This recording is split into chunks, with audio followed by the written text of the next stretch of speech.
my name's Katie and welcome to my shed. If you're new here, thank you very much for joining. I have had a massive increase in subscribers this last week or so, so some of you will be very new, and thank you. I really do appreciate it, and I'm very, very shocked. I keep saying it. I think I've been saying it on the last two videos because I keep being very shocked that my subscribers are going up. So I really do appreciate it, and hopefully I'll make some content that you guys want to watch. Fingers crossed. Anyway, today is like a little midweek bonus, just because I've got some art admin to do and I thought I would chat to you while I do it, basically to make me do it. So you're, what's it called? Not mirroring, body doubling me so that I do what I need to do. Right, let me show you. I mean, this is a bit random. I was in the charity shop this morning. Have you noticed? Hair's gone. Had my hair cut. And then I popped into charity shop on the way back and I found these, and they are very random. But I found two kids like snack trays, and I thought they'd probably be really handy for mixing up paints. Because some of my palettes, the little wells are quite small, and if you're trying to do something bigger and I want to mix up a larger volume of paint, they're just not, they don't cut it. So I thought I'd try these. They're 50p each, so I thought it was worth a go. So that's my new present, and also I bought a box of washi tapes. I mean, the box is super cute. Look at how cute that box is. I don't know if it's going to be any good, if I'm honest, but you can never have too much tape, and I do find that the washi tapes, even the cheap ones, are quite good because they're not so sticky. I've got to show you this one. It's just made me smile. Hopefully it'll be sticky enough to stick, but not so sticky that it tears the paper. Sorry, I have to take this one out because it just made me giggle. I might have to give this to my daughter. I don't know what it is. Is it like an Arctic fox or something? It's very cute. Anyway, there's not a lot on each of the rolls, but they're a handy size, like to take when you're going out as well, because you don't always want to take a big tape roll around with you. But they're really cute. I'm not one for cute things normally, but I think I'll take the really cute ones out, give them to my daughter, then nick them back when she doesn't use them. Okay, I'm gonna have a very quick tidy up, and then we'll sort out this admin that needs to be done. I kind of omitted the tidying, which is standard really for me, isn't it? I think I like the chaos of being in here and just grabbing stuff, but it is pretty grim. I think anyone that walks in would be just maybe a little bit appalled, but it's okay. It's all my mess, isn't it? And no one else comes in here. I mean, there's literally no room for anyone else to come in. Sometimes you can stand a second person in here, but at the moment that space is full of stuff, so you can't even do that. So anyway, what I'm doing is working out our next workshop timetable for this year. We're really behind on it, just because we've had a lot of stuff going on, and December's always super busy, isn't it, with social stuff and work and just trying to deal with life. So we're a little bit behind. We've got the venue booked for the first half of the year. We haven't kind of gone on to the second half yet, but we've got time for that. So we're doing one in January, March, April, May and June. And I guess what we're trying to do is balance what we really enjoyed teaching last year with what is, I guess, what is marketable, what people want to come and learn, because there's no point us just teaching stuff that nobody's interested in. Otherwise it will just be us sitting in a room, which is quite nice, but it's not very good use of our money because we could do that in our living rooms. So we know that with the first one is going to be about painting with nature, so that's taking inspiration from what's around us at the time. So it's going to be in a couple of weeks, so it's going to be lots of twigs, seed heads, plants that are kind of crumbling. Might have, I mean, there's probably some helleborus or something like that around that we can use for something a little bit less depressing. I mean, I quite like that grungy, decomposing kind of florals. I think that's quite fun and interesting, but again, I don't know if the people coming would like that, so we want to have a mixture really. So that's the first one, and that is mixed media with a lot of line and a lot of sort of loose colours. So that's what that one is. March I know is going to be printmaking, and we're going to do collagraph printing. So if you look back on my, which video was it? It was, I think it was my favourite products maybe. I talked about my X-cut print bed, and let me just grab it in case you haven't seen it, because I'm just assuming that it's always the same people in the room listening to us, but it's not. So we're going to do Tetra Pak printed owls. So we'll take a few different owl images, and people can do something sort of this sort of style, or they could do something a little bit more illustrative, sort of I don't know if I've got anything on the wall. I could probably find something, you know, something a little bit more cartoony style owl, because that's always quite fun as well. Like this, but this one is screen printed, not collagraph Tetra Pak, but you'll get the idea. But this kind of style, something like that, because that would be quite fun to do as a Tetra Pak print as well. So those sorts of things. That's going to be March. So then we've got April, May and June, and we know that we want to do watercolour seascapes, and I want to do abstract landscapes, something like this, maybe like a triptych, so people can do their own triptych. And if I make sure they're a really standard size, people can buy frames to put them in. So that's 2 of them, and that leaves 1 left.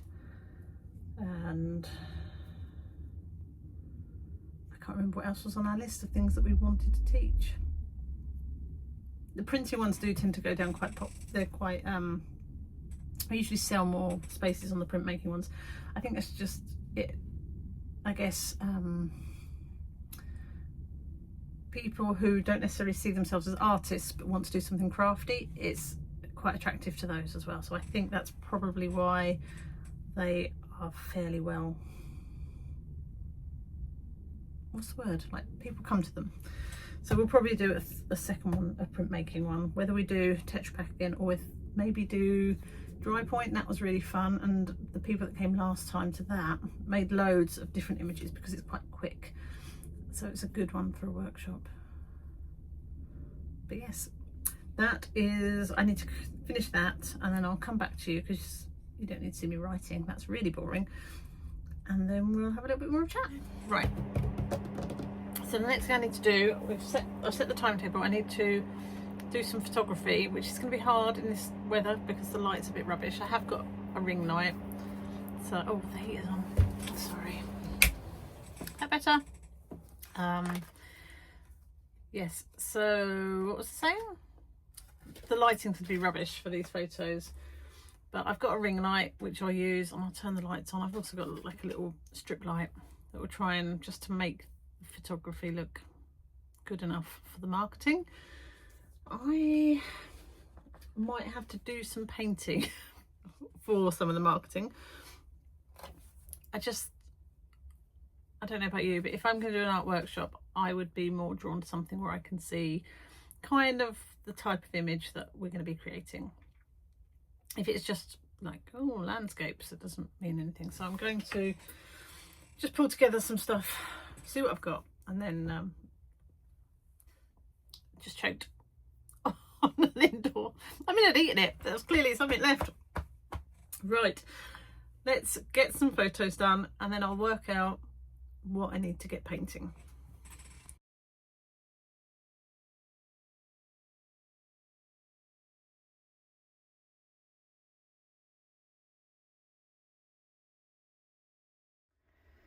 Okay, so I've done most of them. I want to do some of the like really loose watercolour seascapes, so I'm going to do that now. I might do one with ink, but I'm going to do them with watercolour mostly. Let me, I've started talking and I haven't got the stuff ready. Let me get the stuff ready and then we'll talk some more. Okay, so these are some of the images that I'm going to use for inspiration. I think they're all Thorpeness. 2013, oh my goodness me. Yep. I'll probably do some sort of a mixture of them. Obviously this one looks really dark, but I do quite like the pinks that are in it. There's some pinks in this one too, actually. I normally, when I'm doing very loose watercolours, I like the skies to be a bit moody. So this doesn't quite match that.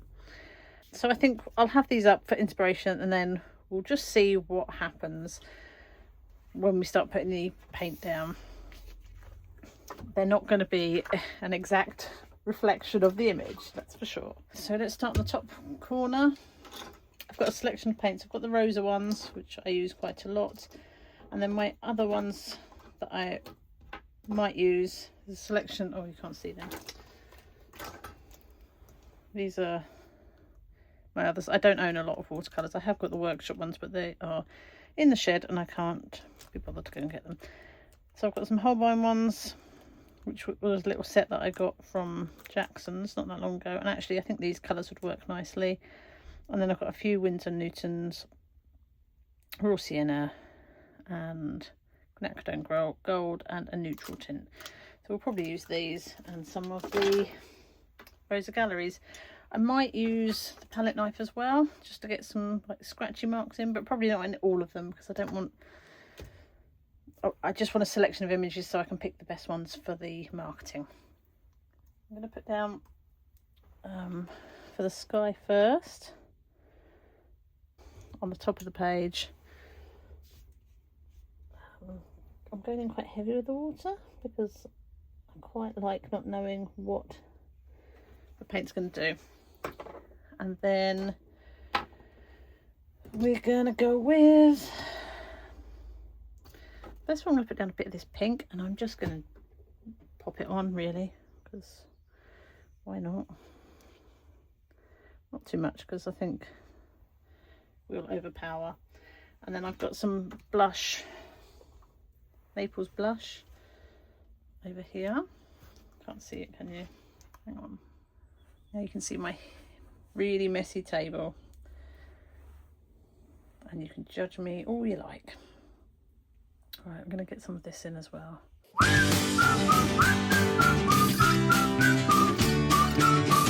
Okay, we need a little bit of blue in the sky.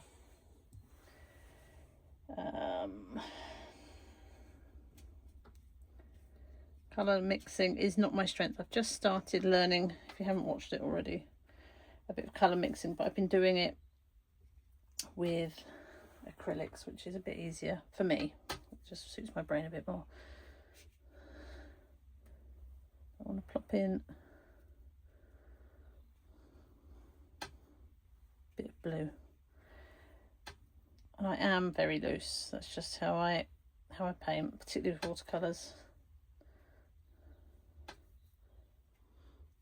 And then we let this settle and see what happens. I'm half tempted to get a bit of tissue and just make like a little ball, just to lift some of this off around here where we want the lighter areas.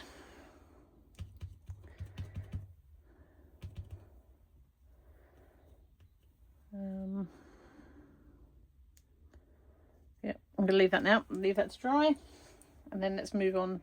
So this one's this, by the way, just in case you can't remember. Then we're going to move over, do something, I want to do something a little bit choppier. I'm going to go with this, but I might darken the sky a little bit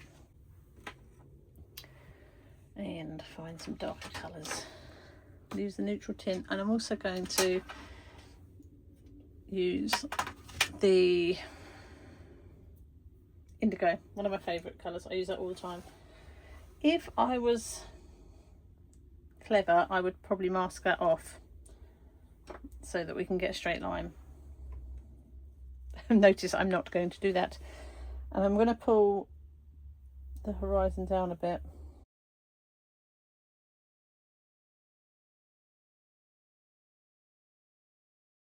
I'm going to do like I did with the pink and just lay some of this down in the line and see what happens.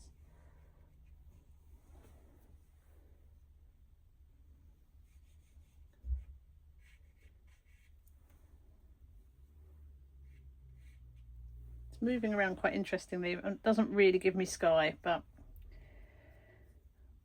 it might dry differently.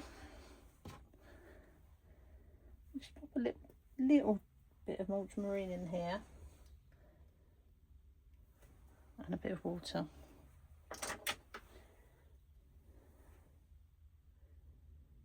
move that around. I think I've gone a bit heavy on the water. So for this one, I'm only going to go in halfway. I'm going to try and get this body of land in.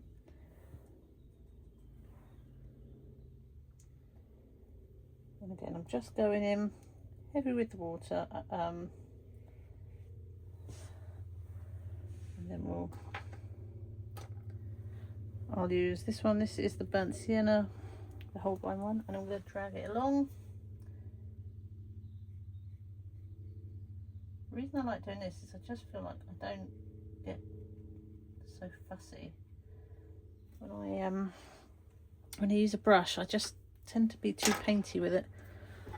This way, I'm using the flat edge of the palette knife, by the way, because I don't want to make too heavy a mark. And if you like cut into the paper, you leave dark lines. And actually, we will do that on lying. Let's do that here, because we have got this land, so it can take it.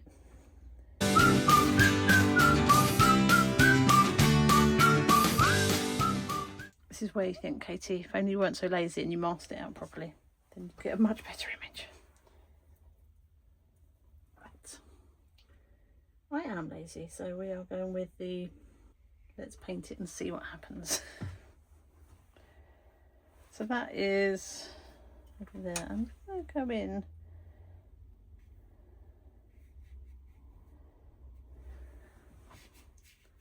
with some dry marks here, because where there's sort of sand and water, you don't really get, hang on, let me show you what I mean. So I'm trying to get these marks in here with a fairly dry brush.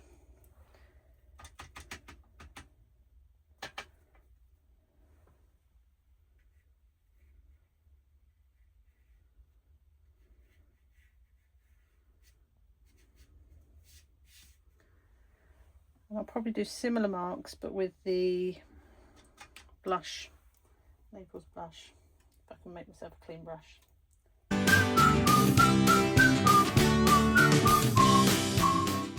Then what we're going to do on this last one, the horizon is so wonky. It's all right. We can sort that out in the future. Future me problem.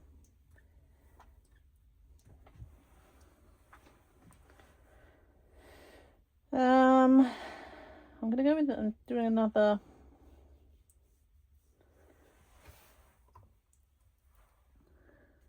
moody one, I think. But I'll start with the land this time, and we'll go in with the sky afterwards. And I've got some Caput Mortuum. I do love Caput Mortuum. It's just something about it. So we'll go heavy with that. So I'm going on with a brush.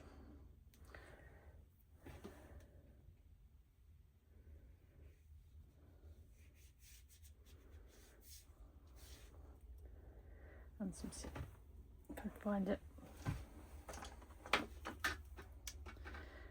I really like these Holbein watercolours. They were super, I can't remember how much they were. I think it was like £3 or £4 for the 3 of them. Can't have been that cheap, but I remember them being really good value.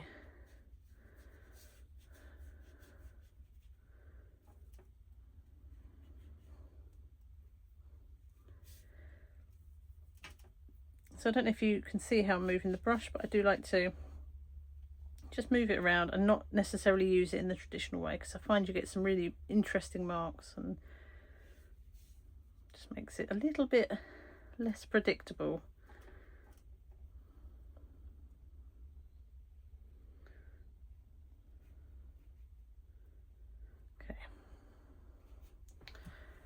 leave that be. She says she just, I actually want to go in with a heavy mark here, but I'm going to regret that, I think. Right, now we're going to leave it alone. These all need to dry off, then we'll work out how to make them look like landscapes. Okay, so at the moment I'm liking this. This sky is lovely. Don't know what happened there. That was luck. This one, meh. And these two have potential, I think. I'm half tempted to leave this just white and just do a bit more on here and then leave it. But let's focus on this one for now. We need to get some sort of foreground in. So that was, which one was that?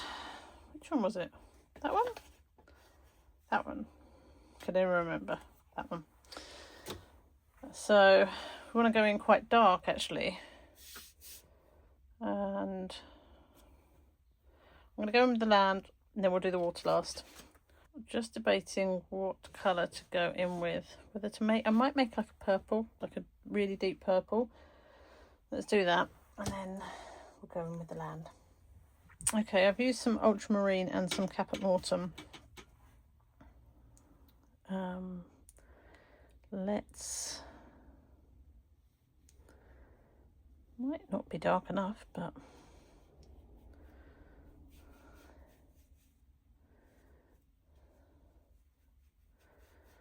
I'm deliberately going dry. I don't want to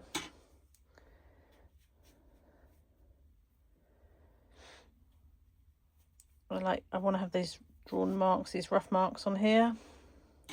Now you can't see a lot in the photo. In real life I can see there's some stones and things like that there. I'm going to have to go make a little bit more up, I think.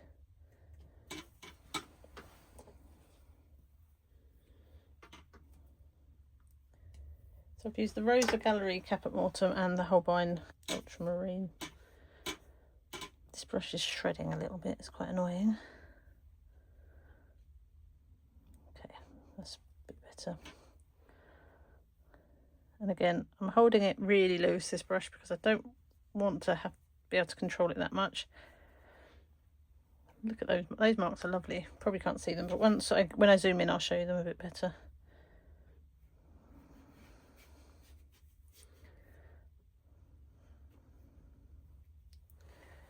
Okay, I'll leave that be. I'm going to put in a couple of dark marks around here to get some of this in.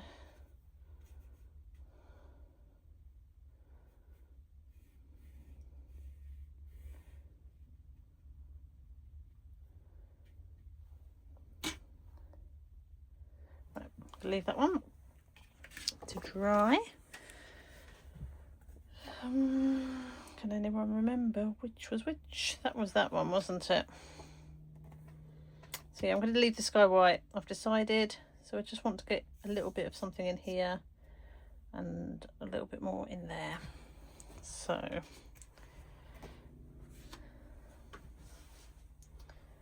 the clean brush, which is always hard when, oh geez, and I'll just splash it a little bit. Okay, such a mucky pup. I want to make a kind of lilac-y colour.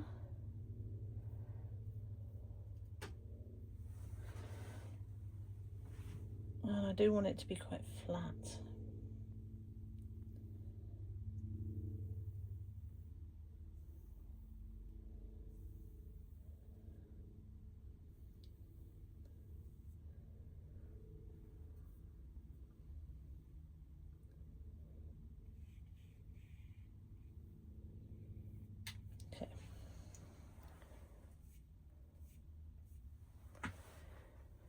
Leave that be, and then go in.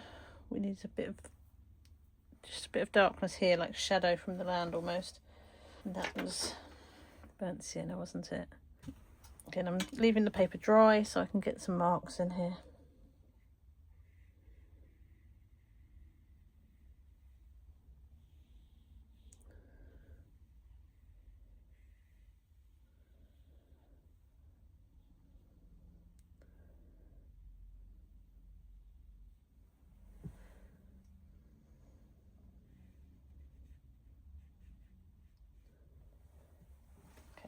that one done.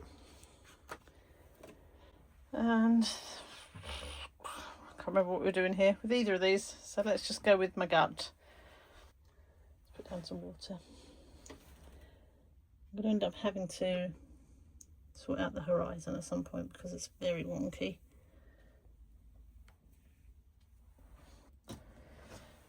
I'm going to use the quinacridone gold. I haven't got a lot of this left, but let's use that.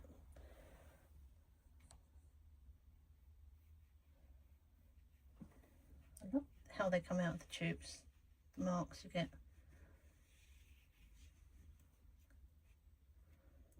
Look at that blob there.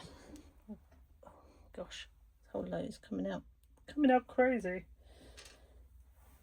have to get it off with the brush, otherwise I'm never going to get the lid on. Okay, we're going to have to go in a bit heavier with this than I had anticipated because I can't waste it. That's just against the law, really.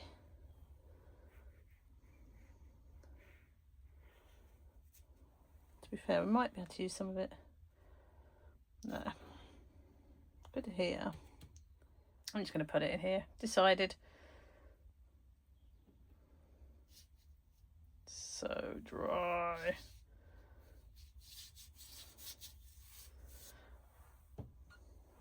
I'm going to loosen it up with some water and then I'm going to use the palette knife to drag it around.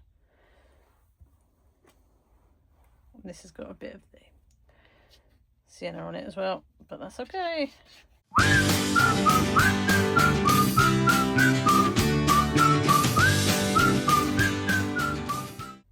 mean, I'm not sure any of these are going to be very good enough for marketing, are they? So I'm going to use some ultramarine. I'm just going to knock it back a little bit. I might have to go to school. Not to learn how to paint. I mean, I could probably do that as well, but to pick up my daughter. I'm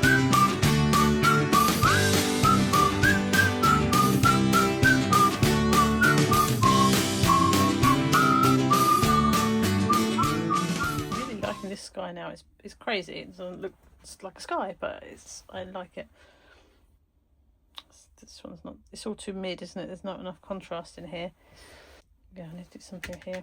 Just not sure what yet. Let's have a look and a fiddle and see what my brain decides to do.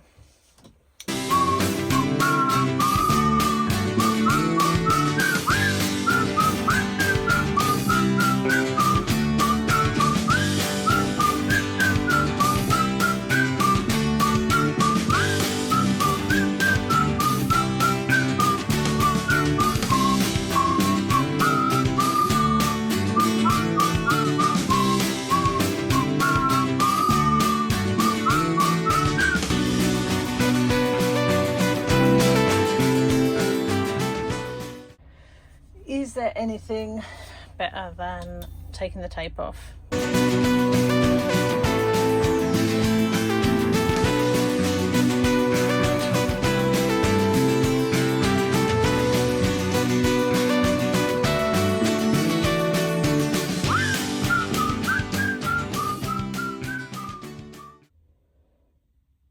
I mean, I quite like it. I don't know that it doesn't feel of the location where I was trying to paint. I like that one. Happy with that. This one feels more landscape than seascape to me. But I do really like that one as well. That one, not loving. So I will send these images to Lou and see which ones she wants to use, but I'm hoping it'll be those two. Yeah, I'll send them to Lou and see which ones she wants to use, if any. I suspect she's got some of her own that we can use as well for marketing. But we can use these, we'll put that photo with it so people can kind of get a gist of what's going on with my hat today. Get a kind of gist of what we were trying to achieve. So I might take a few photos of those, send them to Lou, and then I've got to go and pick my daughter up from school. I think that's it.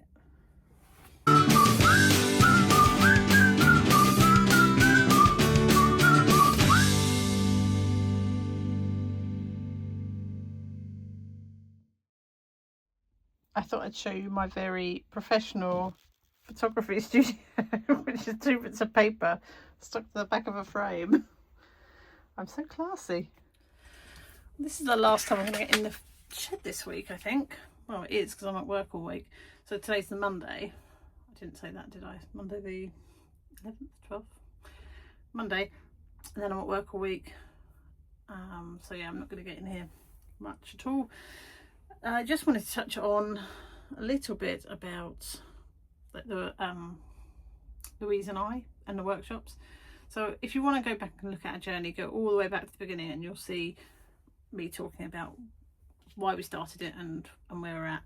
But I thought I would just say a little bit about our preferences as artists and our skills, and why maybe doing the workshops or deciding on the timetable is a little bit harder than it perhaps could be, which is just that Lou and I are very different artists. So Louise is amazingly talented and knowledgeable, so she's a graphic designer, so she knows all about the colour theory, all about design techniques and what looks well and what works well, and she's just amazing. And her preference, like, she's amazing at florals and surface design and does really good sort of loose drawings, and whereas I'm much more, I guess my background is within printmaking to start with, and it's only over the last few years that I've been painting.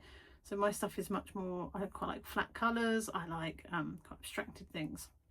So we're quite different, I guess, in our styles, and that's why when we run the workshops, one of us will lead it and teach it, and the other one's on tea and coffee duty and sort of helping out and making sure everyone's got what they need. So we try to alternate it, which so far has worked really well, because it means that it's only sort of once a month that you're having to do a lesson plan and get everything ready and sort it out. So that's why it's working. I think it's working. Hopefully Lou thinks it's working too. If you could let me know in the chat, have you got any workshops booked this year? If so, what type of workshops are you going to? What draws you to a workshop? Is it the artist, the teacher, you know, the medium, or the whatever it is that you're painting or creating? It would be really useful for me, so a bit of market research, to know what it is that draws you into booking a workshop. That would be fab. Always try to go to 1 or 2 taught things a year, and it varies really with what I do. Usually it's something that I'm just trying to think. The last few I did were both abstracted. One was abstracted landscape in acrylics, and the other one was a pastel one. They were probably the last 2 that I've done, and with artists whose work I like. For me, that's a really important factor. And I get that you can teach and you can learn from someone whose styles aren't what you enjoy, but I think for me, I need to like what they produce. So yeah, that's why I go to workshops. Right, yeah. So thank you very much for body doubling with me today whilst I got the timetable sorted, and we've just worked through what we need to do for this year's workshops. Okay, have a lovely week. I will see you soon. Bye.